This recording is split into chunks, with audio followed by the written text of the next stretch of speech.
Most window installations begin with bashing out of your old glass.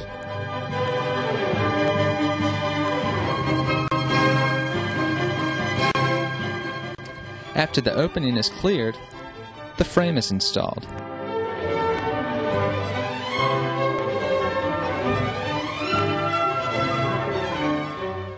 The frame is then leveled and shimmed before securing it placed with screws.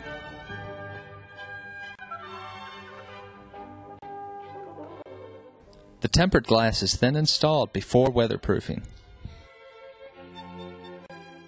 The two sealants we recommend are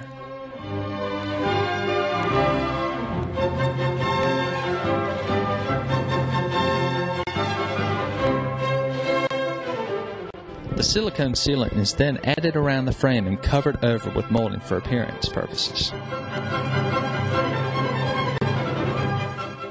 Finally, your stained glass panel is ready for insertion.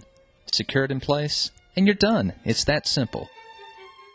The transformation that stained glass windows can make in a church is amazing, as shown by the following clip.